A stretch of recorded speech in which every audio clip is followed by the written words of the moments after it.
Hello students, I am Parveen. आज हम करेंगे क्लास 10 एक्सरसाइज 3.1। उसके अंदर तीन क्वेश्चंस हैं, तीनों क्वेश्चंस आज हम इस वीडियो में कवर करेंगे। ठीक है, तो एक्सरसाइज 3.1 का फर्स्ट क्वेश्चन है students, Aftab tales his daughter. क्या है? आफ्ताब है कोई, वो अपनी बेटी को बताता है। ठीक है, क्या बताता है कि 7 years ago, अगो मतलब पहले, 7 years ago 7 वर्ष पहले, 7 साल पहले, I was 7 times as old as you were then. मैं क्या था? 7 times, 7 गुना था एज ओल्ड, तुमसे बड़ा, 7 गुना मैं तुमसे बड़ा था। एज यू वर देन, उस टाइम पर जितनी तुम्हारी एज थी उससे मेरी एज 7 गुना बड़ी थी, 7 साल पहले। क्या बताता है कि 7 साल पहले मैं तुमसे क्या है? 7 गुना बड़ा था, यानी तुम्हारी एज से मेरी एज 7 गुना थी। आल्सो 3 years फ्रॉम नाउ, और ये भी बताता है कि 3 साल बाद, आज से 3 साल बाद, आई शैल बी 3 times, मैं क्या हो जाऊंगा? I shall be 3 times as old as you will be. आज के 3 साल बाद जितनी तुम्हारी एज होगी उससे 3 गुना मेरी एज होगी। क्या कहा है कि 7 साल पहले तो मैं तुमसे 7 साल बड़ा था, और 3 साल बाद मैं तुमसे 3 साल बड़ा होऊंगा। ठीक है, सॉरी, 3 गुना बड़ा होऊंगा। 7 साल पहले तो 7 गुना बड़ा था, और 3 साल बाद कितना बड़ा हो जाएगा? वो 3 गुना बड़ा हो जाएगा अपनी डॉटर से, अपनी बेटी से। यह आफ्ताब अपनी बेटी को बताता है। हमें क्या करना है? इस सिचुएशन को एल्जेब्रिकली और ग्राफिकली रिप्रेजेंट करना है। हमें उनकी एज वगैरह नहीं बतानी कि अभी कितनी एज, अब कितनी है, 7 साल पहले कितनी थी, नहीं। हमें ये जो दो सिचुएशन दी गई है, 7 साल पहले की और 3 साल बाद की, इन दोनों सिचुएशंस को क्या करना है? एल्जेब्रिकली और ग्राफिकली रिप्रेजेंट करना है। तो ऐसी सिचुएशन को एल्जेब्रिकली इक्वेशन से रिप्रेजेंट करते हैं, और ग्राफिकली उन इक्वेशंस का ग्राफ बना लेते हैं, यानी स्ट्रेट लाइंस। तो वही हमें बनाना है। बिल्कुल इजी क्वेश्चन है, एक एक स्टेप करेंगे, देखिए ध्यान से सॉल्यूशन। तो सबसे पहले जो है कंसीडर करेंगे, हमारे पास ना तो आफ्ताब की एज दी गई है, ना उसकी डॉटर की एज दी गई है, तो हमें वो चीज चाहिए कि सिचुएशन रिप्रेजेंट करने के लिए। तो हम क्या कर लेंगे? उनको अज्यूम कर लेंगे। ठीक है, तो लेट, अब अभी की प्रेजेंट एज अज्यूम करेंगे, 7 साल पहले या 3 साल बाद की एज अज्यूम नहीं करेंगे। अब जो प्रेजेंट एज है हम वो अज्यूम करेंगे। तो let the present age, let the present age of Aftab, Aftab की अपनी प्रेजेंट एज है वो मान ली x ईयर्स की। वो कितनी है? x है, मतलब वो x साल का है अभी at the present time. And same the present age of आफ्ताज डॉटर, उसकी जो डॉटर है उसकी हमने मान ली y ईयर्स। उसकी हमने कितनी मान ली? Present age y years. ये दोनों वेरिएबल होंगे हमारी इक्वेशन में, linear equation in two variable. और ये दो कंडीशन है, 7 साल पहले और 3 साल बाद की, इनसे दो इक्वेशन आएंगी, pair of linear equation in two variables. जो हमारा चैप्टर है वही बन रहा है। तो x ईयर तो हमने मान ली कि भाई अब है, आफ्ताब है वो x वर्ष का है, और जो उसकी बेटी है वो हमने मान ली कि भाई वो अब y वर्ष की है, यानी y उसकी एज है। अब हमारे पास जो कंडीशन है उनसे हम इक्वेशन बनाएंगे, पहले एल्जेब्रिकली, एल्जेब्रिकली आने के बाद उनका ग्राफ हम बना देंगे तो ग्राफिकली हो जाएगी। ठीक है, बस इतना ही करना है इस क्वेश्चन में। तो देखना, 7 years अगो, पहले जो कंडीशन है वो बनाएंगे 7 years अगो की। 7 years अगो, 7 वर्ष पहले क्या था? 7 years ago according to question, 7 years ago according to the question, ये बात जरूर लिखेंगे। क्वेश्चन के अकॉर्डिंग 7 वर्ष पहले क्या था? जो आफ्ताब की एज है और जो उसकी बेटी की एज है उसमें रिलेशन दी गई है 7 वर्ष पहले की। जो आफ्ताब है वो अपनी बेटी को बताता है कि 7 साल पहले मैं तुझसे 7 गुना बड़ा था। मैं तुमसे कितना गुना बड़ा था? 7 गुना, यानी 7 times। तो 7 साल पहले मैं इधर लिख देता हूं आफ्ताब की एज, और इधर ले देता हूं उसकी डॉटर की एज। आज अगर उनकी एक्स है तो 7 साल पहले x-7 होगी। उसकी डॉटर की अगर आज वाई है तो 7 साल पहले उनकी वाई, उसकी y-7 होगी। ये सीधी सी बात है। अगर आज हमारी एज 15 है तो 7 साल पहले कितनी थी? 15 - 7 8, 8 साल। सीधी सी बात है। तो आज अगर आफ्ताब की जो है वो x है, और आफ्ताब की जो डॉटर है उसकी y है, तो 7 साल पहले उनकी इस प्रकार से हो जाएगी x-7 और y-7। अब मैंने क्यों लिखा है? ये क्वेश्चन के अकॉर्डिंग इनके बीच की रिलेशन दी गई है, और रिलेशन ही क्या होती है? इक्वेशन, रिलेशन से इक्वेशन आती है। तो इन दोनों को मैं इक्वल पुट कर दूंगा तो क्या बन जाएगी? इक्वेशन। क्योंकि हमें इक्वेशन बनानी है तो इक्वल टू पुट कर दिया। लेकिन इक्वल टू ऐसी मर्जी से हम कैसे पुट कर सकते हैं? इक्वलिटी नहीं है। क्या 7 साल पहले आफ्ताब और उसकी बेटी की एज सेम थी? ऐसा तो हो ही नहीं सकता, इम्पॉसिबल है ये। तो हमें इनको बराबर बनाना पड़ेगा। क्या कहता है क्वेश्चन? कि आफ्ताब उसकी बेटी से 7 गुना बड़ा था 7 साल पहले।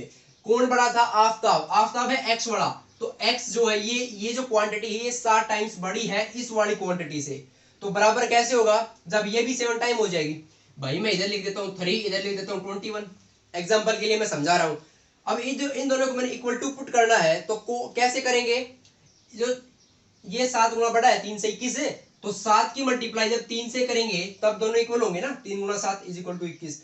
जो 7 गुना थी उसकी मल्टीप्लाई नहीं करनी है 7 से ही, वो तो पहले से ही 7 गुना है। जो उससे 7 गुना छोटी थी उससे हमें 7 से मल्टीप्लाई करना है। तो ये आफ्ताब था, ये आफ्ताब की बेटी थी। 7 गुना बड़ा कौन था? आफ्ताब था। तो मल्टीप्लाई किससे करेंगे? आफ्ताब की बेटी से, क्योंकि वो 7 गुना छोटी है। बराबर करने के लिए उसे भी 7 से मल्टीप्लाई करना पड़ेगा। ये हमने मल्टीप्लाई कर दिया। अब ये दोनों चीज बराबर हो गई। अब ये दोनों चीज बराबर हो गई तो इससे इक्वेशन बना लेंगे। देखना x minus 7 is equal to 7 के अंदर मल्टीप्लाई करेंगे 7y, 7 की माइनस 7 से माइनस 49। अब देखो क्या कर लेंगे, इस 7y को इधर ले आएंगे x माइनस 7y, और इस माइनस 7 को उधर ले जाएंगे। कांस्टेंट को एक तरफ कर लेंगे और ये वेरिएबल और कोफिशिएंट वाली टर्म है इनको एक तरफ कर लेंगे। तो देखना ये 7y को मैं इधर ले आया, ये कांस्टेंट था मैं इसको उधर भेज देता हूँ। ये माइनस 7 उधर जाके प्लस का 7 हो जाएगा, और उधर माइनस 49 तो पहले से ही है और ये प्लस 7 आ गया। माइनस 49 में 7 जोड़ेंगे तो ये हो जाएगा माइनस 42। तो एक इक्वेशन तो हमारे पास ये आ गई, इसे हम इक्वेशन 1 मान लेंगे। एक इक्वेशन बन गई हमारे पास। अब दूसरी इक्वेशन बनेगी दूसरी कंडीशन से, 3 साल बाद वाली कंडीशन से। तो देखना 3 साल बाद, अब हम दूसरे लिखेंगे, ये आप नोट कर लिया होगा। उसके बाद है अब 3 वर्ष बाद, अब है 3 इयर्स देन। अब 3 साल बाद, after 3 years, after 3 years according to question, according to the question, question के अकॉर्डिंग क्या है देखना। आफ्ताब की एज और उसकी बेटी की एज में 3 साल बाद भी रिलेशन दी गई है। क्या कहा गया है कि आफ्ताब उसकी बेटी से 3 गुना बड़ा होगा 3 साल बाद। ये देखो 3 times as old as you will be, जितनी तुम होगी 3 साल बाद उससे 3 गुना बड़ा होगा मैं 3 साल बाद। ठीक है, तो रिलेशन दी गई है। तो आफ्ताब की एज 3 साल बाद कितनी हो जाएगी? x प्लस 3, और उसकी बेटी की y प्लस 3। आज कितनी देखो प्रेजेंट एज हमने अज्यूम करके रखी दोनों केस में। प्रेजेंट एज ऑफ आफ्ताब है वो x ईयर्स मान रखी हमने, और आफ्ताब की बेटी की प्रेजेंट एज y ईयर्स मान रखी है। तो 3 साल बाद, अब 3 साल बाद प्लस हो जाएगी। आज अगर हमारी एज 15 है तो 3 साल बाद कितनी होगी? 15 प्लस 3 18 होगी। तो इसी प्रकार आज अगर उनकी x है आफ्ताब की तो उसकी x प्लस 3 हो जाएगी 3 साल बाद। आफ्ताब की बेटी की y है आज, तो 3 साल बाद y प्लस 3 हो जाएगी। अब इन दोनों को इक्वेशन बनाने के लिए इक्वल टू पुट कर देंगे, क्योंकि हमें इनकी इक्वेशन बनानी है। अलजेब्रिकली रिप्रेजेंट करने का मतलब है इक्वेशन बनाना। तो x plus 3 is equal to y plus 3। अब ऐसे हम बराबर पुट नहीं कर सकते, ये बराबर होनी भी चाहिए, और नहीं है तो इन्हें बनाना पड़ेगा बराबर। भाई 3 साल बाद क्या उसकी बेटी और उसकी खुद की एज बराबर हो जाएगी? नहीं होगी। बराबर हम कैसे करेंगे? ये दोनों बराबर है क्या? नहीं है। ये जो है आफ्ताब उसकी बेटी से 3 साल बाद 3 गुना बड़ा है, यानी ये जो क्वांटिटी है ये 3 गुना बड़ी है इससे।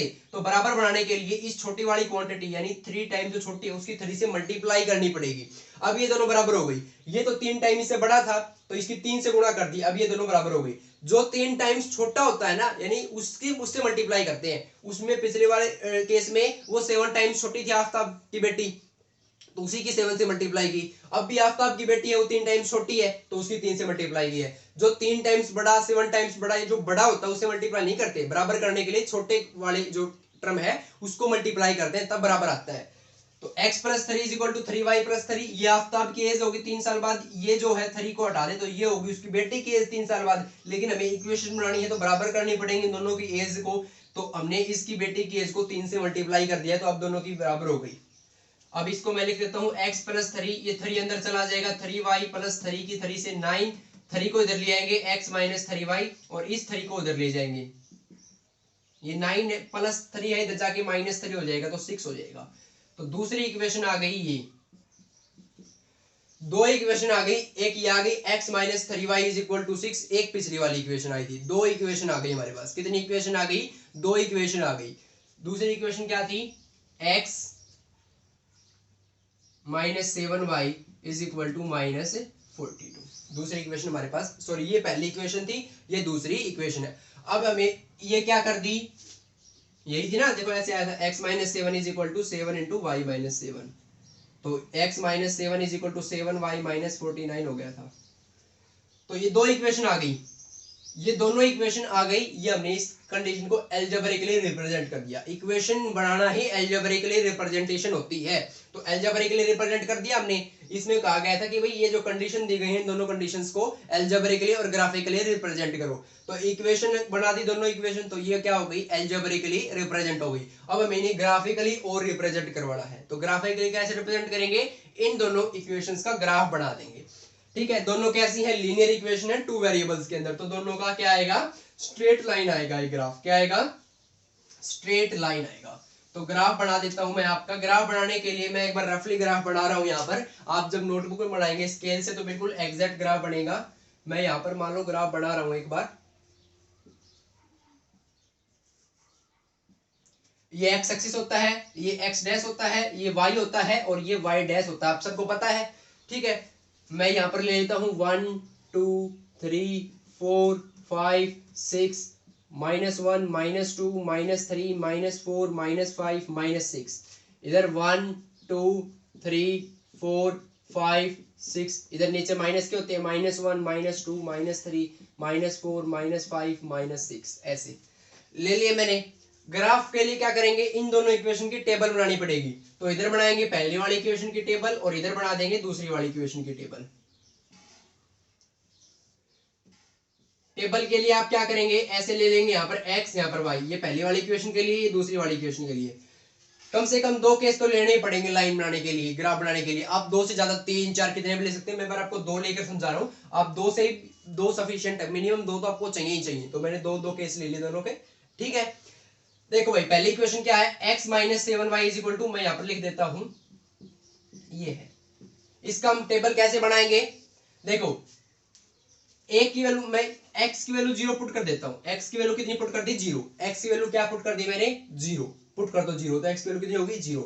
उससे y की वैल्यू क्या आ रही है, देख लो, x की वैल्यू 0 हो जाएगी, पुट कर दी मैंने, तो ये 0 तो हट ही जाएगा। अब देखना y की वैल्यू कितनी आ जाएगी, ये -7 उधर चला जाएगा, डिवाइड में इधर मल्टीप्लाई में थे, डिवाइड में माइनस से माइनस कैंसिल, 6 पर आ जाएगा। तो y की वैल्यू 6, x की वैल्यू 0 पुट करी तो y की वैल्यू 6 आ गई।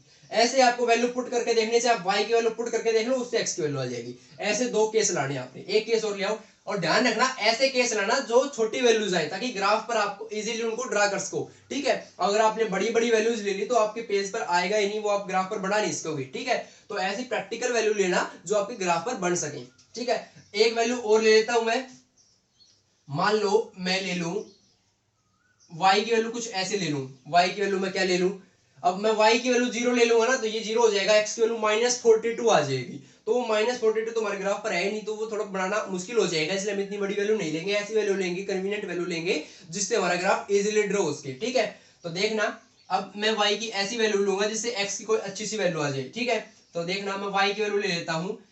अब इधर ये देखो, y की वैल्यू ले लेता हूं मैं 5, y की 5 ली, तो देखना x - 7 × 5 is equal to -42। y की जगह मैंने 5 पुट कर दिया, एक की जगह पुट कर लो, दूसरे की वैल्यू आ जाएगी। तो x - 7 5 35 is equal to -42। x की वैल्यू ये -35 उधर जाके प्लस का हो जाएगा, तो -7, x की वैल्यू कितनी आ गई, -7। तो ऐसे देखो, x की वैल्यू 0 के लिए y की वैल्यू 6 और -7 के लिए y की वैल्यू 5, ऐसे 2 केस आ गए हमारे पास। तो इससे एक लाइन बन जाएगी। इसी प्रकार इससे दूसरी इक्वेशन से टेबल बनाएंगे। ठीक है, x - 3y = 6, x की वैल्यू 0 पुट करी तो -3y = 6, y की वैल्यू कितनी आ गई, -2 आ गई, पुट करेंगे यही आएगी। ऐसे ही आप वैल्यू पुट करके देखनी है, अपने आप क्या आंसर आते जाएंगे। अब मैं y की वैल्यू 0 पुट कर लेता हूं, y की वैल्यू 0 पुट करी तो x की वैल्यू कितनी आ गई, सीधी 6 आ गई। इसमें सीधा ही हो गई, कोई करने की जरूरत नहीं थी। उसमें हमने y की वैल्यू 0 इसलिए पुट नहीं करी क्योंकि उसे x की वैल्यू बड़ी आ रही थी, -42, लेकिन अब की बार तो 6 आ रही है x, y की वैल्यू 0 के लिए x की वैल्यू, तो कोई दिक्कत नहीं, 6 तक हम ड्रा आसानी से कर सकते हैं। तो दोनों इक्वेशन के लिए 2 टेबल आ गई। टेबल आने के बाद क्या है, कुछ भी नहीं है, अब इनको मैं ग्राफिकली रिप्रेजेंट करना है। तो देखना कैसे करेंगे, ध्यान से देना। x की वैल्यू 0 है, पहले देखो यहां से, पहले टेबल से लगो, पहले केस से x की वैल्यू 4 केस बनेंगे भाई, मतलब 4 वो बनेंगे पॉइंट्स। एक तो ये पॉइंट है, एक ये पॉइंट है, एक ये पॉइंट है, एक ये पॉइंट है। x और y से पॉइंट बनता है, 2 एक्सिस के अंदर हम बात कर रही हैं। ठीक है, 2D के अंदर तो x y है, सॉरी x 0 है, y 6 है। देखो इस लाइन पर होती है x की वैल्यू और इस लाइन पर होती है y की वैल्यू। तो इस लाइन पर x की वैल्यू 0 होती है, यहाँ पर x और y दोनों की वैल्यू 0 होती है इनफैक्ट। तो यहाँ पर x की वैल्यू 0 है, y की वैल्यू 6, x की वैल्यू 0, पहले x लेंगे फिर y, x की वैल्यू 0, y की वैल्यू 6, तो y के लिए ऊपर चलते जाओ ऐसे 6 यहाँ पर। तो ये पॉइंट आ गया। इस पॉइंट पर देखो x की वैल्यू तो 0 है, x के लिए इस लाइन के रिस्पेक्ट में देखो, इस लाइन के रिस्पेक्ट में किसके बिल्कुल सिधाई में है, बिल्कुल 0 के फ्रंट में है, ये 0 के ऊपर है ना बिल्कुल। x की वैल्यू यहाँ पर 0 है, y की वैल्यू तो पता ही है यहाँ पर 6 है ये। तो ये पॉइंट आ गया 0 6।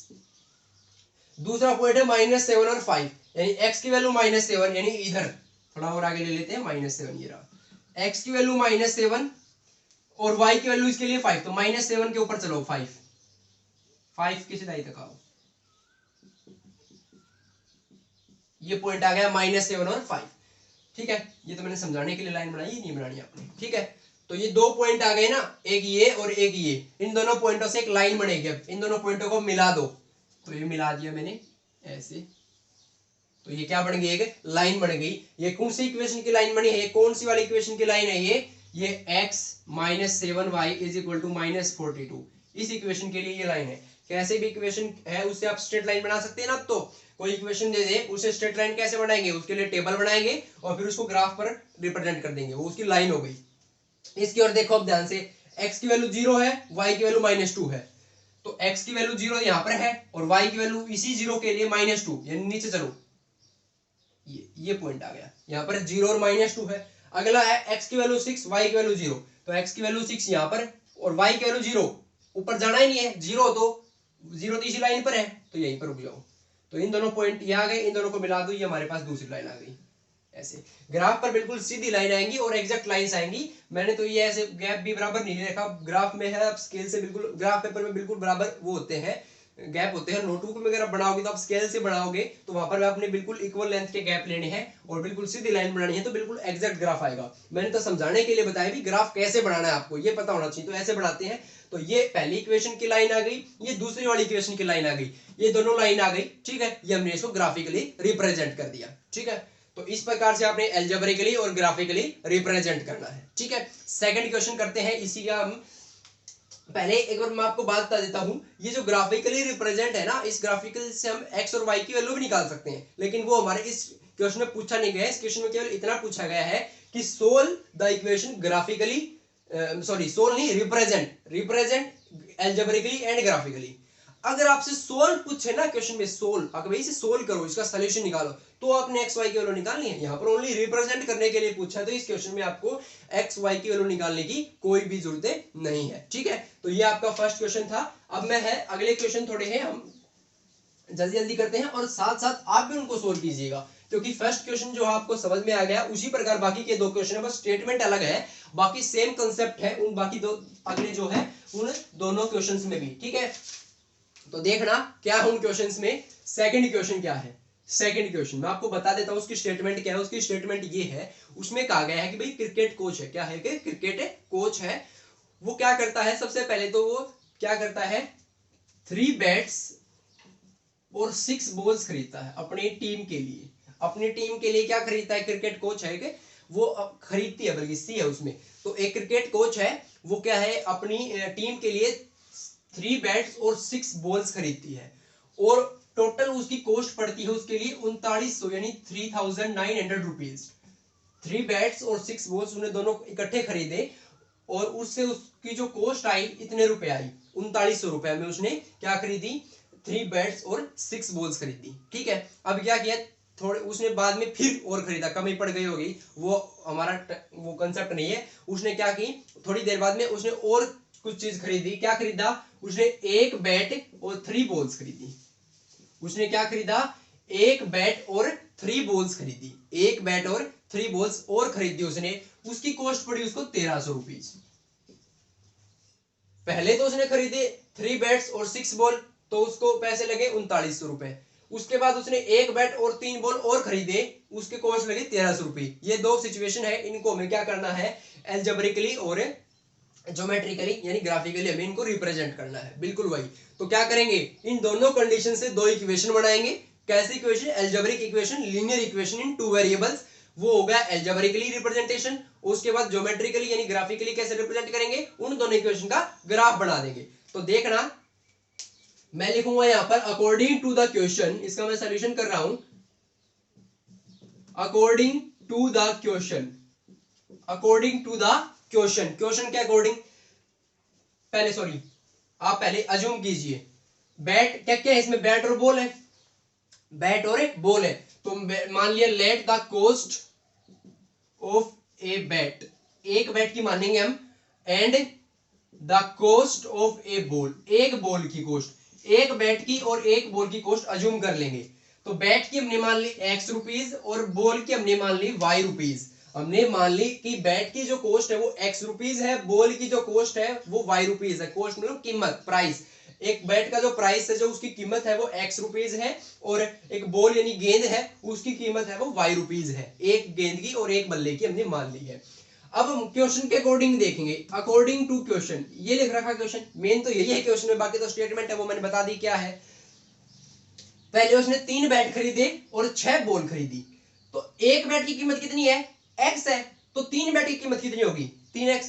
भाई एक बैट की कीमत एक्स है, मान लो 10 रुपए है, एक बैट की 10 है, तो 3 बैट की 3 गुना 10 30, तो एक बैट की एक्स है तो 3 बैट की 3 गुना एक्स यानी 3x, प्लस उसने 6 बॉल खरीदी उसी के साथ में 6 बॉल, एक बॉल की कीमत y, तो 6 बॉल की कीमत 6y यानी 6y, तो 3x प्लस 6y। अब कितनी आई टोटल कॉस्ट? इन ये सब सामान खरीदा तो 3900 रुपीज, तो इज इक्वल टू 3900, क्योंकि ये 3 बल्ले की कीमत है प्लस 6 गेंद की कीमत है, ये कीमत प्लस कीमत टोटल कितनी है? ये 3900 है। एक इक्वेशन बन गई, इक्वेशन 1। अब है एक bat x plus 3 ball 3y, bat के लिए x, बॉल के लिए y, 3 बॉल थी तो 3y, इसकी कॉस्ट आई 1300 रुपीज। ये इक्वेशन 2। तो ये हमने एल्जेब्रिकली रिप्रेजेंट कर दिया भाई इसको, इन दोनों सिचुएशंस को। तो 3x plus 6y is equal to 3900 यानी 3900, और x plus 3y is equal to 1300। ये दो इक्वेशन आ गई हमारे पास, एल्जेब्रिकली रिप्रेजेंट हो गई। अब इन्हें ग्राफिकली और रिप्रेजेंट करना है तो क्या करेंगे? इनका ग्राफ बना देंगे। ग्राफ कैसे बनाएंगे? वैसे ही इनकी टेबल बनाएंगे और उस टेबल को हम ग्राफ पर जो हम वैल्यूज को हमें रिप्रेजेंट कर देंगे। ठीक है, तो कैसे आपको पता चल गया ना कैसे करना है। आप इसमें मैं आपको बता देता हूं ग्राफ में क्या करना है। देखो 3900 है, 1300, बड़ी बड़ी वैल्यूज है, तो आपने क्या करना है ग्राफ में, अगर आपके पास सफिशिएंट पूरा पेज है तो आप 100 के टर्म में मान लेना, 100 200 300 यानी 100 200 300 400 इस प्रकार मान लेना। अगर थोड़ी कम स्पेस है तो आप 200 की टर्म में मानना, जैसे 200 एक स्केल को, अगली लाइन में 400 600 800 1000 ऐसे ऐसे मानना। जैसे अब 300 वैल्यू आ जाए तो क्या करेंगे? 200 और 400 के बीच वाली लेंगे वैसी वैल्यू। 200 और 400 के बीच में क्या होता है? 300। तो इस प्रकार से लेना है, क्योंकि यहाँ पर बड़ी बड़ी वैल्यूज है, तो अपने स्केल 1 2 3 ऐसे नहीं लेना है। 100 200 300 400, या फिर 200 की ले सकते हैं आप, 200 400 600 800 ऐसे आपने ऐसा स्केल लेना है। ठीक है, 1 2 3 नहीं लेना है इसमें। ठीक है, तो आप उसके लिए आप इसको सोल्व कर सकते हैं। तो अब ग्राफ आप खुद बना लेंगे, मैंने आपको बता ही दिया कैसे बनाना है। आप उस प्रकार से आप जो है पहले टेबल बनाएंगे दोनों इक्वेशन के लिए, और फिर दोनों इक्वेशन की जो दो टेबल बनेंगे उनसे आप उनकी दोनों लाइन बना देंगे, क्योंकि लीनियर इक्वेशन है तो लाइन बनेगी, वो दोनों लाइन है वो उसका ग्राफिकली रिप्रेजेंटेशन हो गया। ठीक है, फिर भी अगर मैं आपको बता देता हूं आपको कैसे बनानी है। जैसे y है, इसकी वैल्यू 0 पुट कर दो, जैसे पहली इक्वेशन है ये, एक बार फिर देख लो आपको और अच्छी तरह से क्लियर हो जाएगा। क्या करेंगे? y की वैल्यू 0 पुट कर दो, एक की वैल्यू पुट कर दो, कोई भी दूसरे की वैल्यू निकाल लो, ऐसे टेबल बनती है। तो y की वैल्यू 0 पुट कर दी तो 3x 3900, x की वैल्यू आ जाएगी यहां से 1300। फिर क्या कर देंगे हम? ऐसी कोई और वैल्यू पुट कर देंगे। ठीक है, जैसे मान लो x की वैल्यू 0 पुट कर दी, x की वैल्यू 0 पुट कर दी, तो ये 1300 9/6 हो जाएगा। ये कंप्लीटली कैंसिल नहीं होगा, ये कंप्लीटली कैंसिल नहीं होगा, होगा बिल्कुल होगा, कैंसिल होगा। x की वैल्यू अगर हम 0 पुट करेंगे ना तो 3900/6, तो 6 से कैंसिल होगा किस पर? ये 6 6 है 36, बच गया 3 6 5 जा 30। ठीक, हाँ ये आ जाएगा। ठीक है, तो जैसे हमने x की वैल्यू 0 पुट करी तो y की वैल्यू आ गई 600। तो तो ऐसे आपने ग्राफ बनाना है, बन गया। ऐसे दूसरे का बनेगा, दूसरे इक्वेशन का टेबल में बना के देता हूँ, ग्राफ तो आप खुद बना लेंगे बाद में। एक्स वाई, एक्स की वैल्यू 0 पुट करी तो वाई की वैल्यू आ गई, सॉरी वाई की वैल्यू 0 पुट कर दो, वाई की वैल्यू क्या पुट कर दी, 0 पुट कर दी, तो एक्स की वैल्यू सीधी आ गई 1300। ये केस इसमें भी आ रहा है, ये केस इसमें भी आ रहा है। 3y और एक केस और देखना में, अब देखना x की वैल्यू ऐसे पुट करना है कि भाई, क्योंकि x की वैल्यू ऐसे पुट करेंगे वो इधर जाके माइनस होगी, फिर वो 3 इधर आके डिवाइड में होगा, यानी 3 उससे कैंसिल हो जाए। तो मैं x की वैल्यू पुट कर दूंगा 100, क्या पुट कर दूंगा 100, x की वैल्यू 100 पुट करी तो देखना 100 plus 3y is equal to 1300, तो 3y की वैल्यू आ गई 1200, y की वैल्यू आ गई 400। तो ये इसके टेबल हो गई, ये इसके टेबल हो गई। ग्राफ बनाना है 100 200 300 यानी, या फिर ऐसा लेना है 200 400 600, आप ऐसा लेंगे और ग्राफ मैंने बता दिया कैसे बनाना, बना सकते हैं बिल्कुल छोटी क्लास से बनाती है, और अभी मैंने आपको बता भी दिया है, ठीक है। टेबल मैंने आपको बनाकर दे दी है, आप और केस भी ले सकते हैं अपनी मर्जी से, ठीक है, लेकिन ऐसे केस लेना ताकि आपके ग्राफ पर आ जाए वो इजीली। एक क्वेश्चन और है, फटाफट वो भी कर लेते हैं हम। थर्ड क्वेश्चन, उसमें भी क्या है, उसमें भी बिल्कुल इजी प्रकार की कंडीशंस है, कुछ इस टाइप से ही। आपको तो ग्राफ बनाना है, आपको तो क्या करना है, ग्राफ और इक्वेशन बनानी है, ठीक है। आपको बस समझ में आ जाए क्वेश्चन, बहुत इजी क्वेश्चन है ये। थर्ड क्वेश्चन में क्या कहा गया है कि भाई, मतलब अब की बात बताइए पहले तो प्रेजेंट टाइम की, कि भाई प्रेजेंट टाइम पर क्या है, 2 kg apples and 1 kg grapes, 1 kg grapes, 2 kilo apples और 1 किलो ग्रेप्स, मतलब 2 किलो सेब और 1 किलो अंगूर की प्राइस, इन दोनों की इकट्ठा प्राइस बताई गई है। 2 kg apples plus 1 kg grapes, ये दोनों इकट्ठे अगर हम खरीदते हैं 2 kg apples plus 1 kg grapes, तो उनकी कीमत आती है 160 रुपीज। कितनी आती है, 160 रुपीज। फिर कहता है कि आफ्टर 1 मंथ, एक महीने बाद क्या हो जाता है, आफ्टर 1 मंथ, एक महीने बाद, आफ्टर 1 मंथ, एक महीने बाद क्या हो जाता है, 4 kg एप्पल्स और 2 kg ग्रेप्स, यानी 4 किलो सेब और 2 किलो अंगूर की कीमत है वो 300 रुपीज हो जाती है। इन सिचुएशंस को एल्जेब्रिकली और ज्योमेट्रिकली रिप्रेजेंट कीजिए।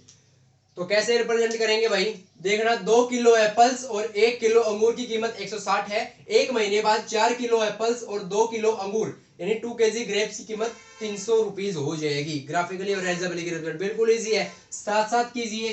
पहले तो मान लेंगे भाई कि let the price of 1 kg apple और and the price of 1 kg grapes, 1 किलो एप्पल और 1 किलो ग्रेप्स का प्राइस हम अज्यूम कर लेंगे। एप्पल का मैंने मान लिया कभी x रुपीज है, ग्रेप्स का मैंने मान लिया y रुपीज। अब x y ही क्यों मान रहे हैं केस में, कोई भी मान लो आप, x y p q a b s t, generally हम x y रिप्रेजेंट करते हैं, मैं x y लेकर चल रहा हूं, आप कुछ भी मान सकते हैं।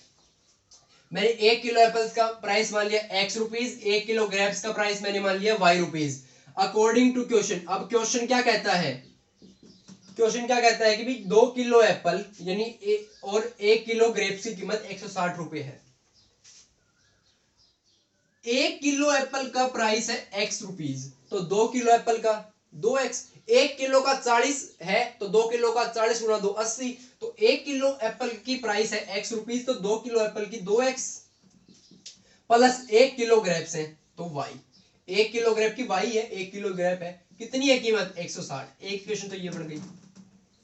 अगले केस में एक महीने बाद क्या हो जाता है, 4 किलो एप्पल्स यानी 4 kg एप्पल्स की कीमत 4x और 2 kg ग्रेप्स, ग्रेप्स के लिए क्या आएगा y और 2 kg है तो 2y इज इक्वल टू 300। ये दूसरी इक्वेशन आ गई, अलजेब्रिकली रिप्रेजेंट हो गई। 2x plus y is equal to 160, 4x plus 2y is equal to 300, ठीक है। अब क्या करेंगे, इन दोनों इक्वेशन के लिए टेबल बनाएंगे, मैं ऊपर बना के दिखा देता हूं आपको टेबल। उस टेबल से क्या बनाना है, ग्राफ बनाना। तो अलजेब्रिकली तो रिप्रेजेंट हो गई, अब ग्राफिकली और रिप्रेजेंट करेंगे। तो पहले बनाएंगे इस टेबल के लिए ग्राफ, पहली वाली के लिए। तो यहां पर मैं ले लूंगा x, यहां पर y ले लूंगा मैं। देखना y की वैल्यू 0 पुट करूंगा मैं, y की वैल्यू 0 पुट कर दो तो 2x इज इक्वल टू 160 यानी 160, x की वैल्यू आ जाएगी 80। मैं टेबल बना के दे रहा हूँ, आप ग्राफ खुद बना लेना। टेबल बनाते हुए दिक्कत आ जाए, मान लो कोई वैल्यू नहीं मिले ऐसी, तो मैं आपको बनाकर दे रहा हूँ, ग्राफ तो आप खुद बना सकते हैं। 4x + 2y = 300। अब एक सॉरी इसका ये कैसे हो रहा है क्या भाई, हमने y0 पुट किया तो x की वैल्यू होगी, अब x0 पुट कर दो, x0 पुट करने की जरूरत नहीं है, y की वैल्यू ऐसी कुछ पुट कर दो, y की वैल्यू मैंने पुट कर दी 20, y की वैल्यू मैंने क्या पुट कर दी 20, तो y की वैल्यू 20 पुट करी, वो उधर जाके माइनस हो जाएगा 140, x की वैल्यू आ जाएगी 70। ऐसे बहुत सारे केस बन सकते हैं ऐसे। अब दूसरी टेबल के लिए मैं यहाँ पर बना रहा हूँ, दूसरी इक्वेशन के लिए टेबल, y0 x0 पुट कर दो, x0 पुट करी 2y क्या गया 300, x0 पुट करी 2y = y की वैल्यू होगी 150। अब यहां पर y0 पुट कर दो, क्या पुट कर दो y0, x की वैल्यू कितनी आ जाएगी 300/4 यानी 75। आप और केस भी ले सकते हैं, अगर ये केस और भी केस ले सकते हैं, इससे भी इजी केस, जैसे 75 है, 5 में आखिर में 0 10 20 30 इस प्रकार की वैल्यू आई तो आपको अच्छी तरह से आप मार्क कर सकते हैं। या वैसे ये भी ठीक है, आप ये भी रख सकते हैं, लेकिन और अच्छी वैल्यू है उसके लिए मैं क्या कर देता हूँ, देखना ध्यान से मैं y को पुट कर देता हूँ, कुछ भी y की कोई भी 10 में वैल्यू पुट कर दो, या कोई भी वैल्यू पुट कर दो 10 के अंदर, जैसे मैंने पुट कर दी y की वैल्यू 20 पुट कर दी, y की वैल्यू कितनी पुट कर दी 20, तो 24 80 उधर जाके माइनस हो जाएगा 220, तो यहाँ पर इसकी वैल्यू आ जाएगी 110। जैसे x की वैल्यू y की वैल्यू कितनी पुट करी भाई, y की वैल्यू पुट करी 20, आप x की वैल्यू पुट करो 20 और y की वैल्यू आ जाएगी 110। 20 पुट करी x की वैल्यू, तो ये क्या हो गया 80, तो 2y की वैल्यू कितनी आ गई 300 - 80, तो y की वैल्यू कितनी आ गई 300 - 80 220 और बटे में 2 110 आएगी, वही मैंने लिखा है ना। तो आप इस प्रकार से कोई भी अज्यूम करके मैंने आपको टेबल बना के दे दी है दोनों इक्वेशन के लिए, आप इसे आप ग्राफ बढ़ा लेना। आप बहुत सारे केसेस है वो खुद ऐसे निकाल करके देखेंगे ना तो अच्छी तरह से केस हो जाएंगे, उंगलियों पर आपकी कैलकुलेशन होनी चाहिए, प्रैक्टिस के साथ होगी। तो ये थी भैया आपकी एक्सरसाइज 3.1, जिसके अंदर हमारे पास 3 क्वेश्चन थे, तीनों क्वेश्चन में दो कंडीशन दी गई थी स्टेटमेंट के रूप में। उनसे पहले हमने एल्जेब्रिक इक्वेशन बनाई और फिर उन एल्जेब्रिक इक्वेशन से हमने उनका ग्राफ बढ़ाया, तो वो हो गई रिप्रेजेंटेशन एल्जेब्रिकली और ग्राफिकली दोनों से। तो ये थी एक्सरसाइज 3.1। अब हम नेक्स्ट क्लास में एक्सरसाइज 3.2 स्टार्ट करेंगे। तब तक के लिए आप इसे सोल्व कीजिए, खुद इक्वेशन बनाइए और खुद ग्राफ बना के देखिए, ठीक है। इसके केस में आपको क्या करना है, इसके केस में स्केल में 10 या 20 लेना, 20 लेना या 10 लेना, बोलिए 150 तक गई हुई है तो आप 20 लेना, 20 40 60 80 100 120 140 160 इसी प्रकार 20 40 60 ऐसे 20 के केस में लेना है आपने, ठीक है। 1 2 3 नहीं लेना, 20 40 60 ऐसे लेना, ठीक है। तो आप इसे सोल्व कीजिए। Thank you.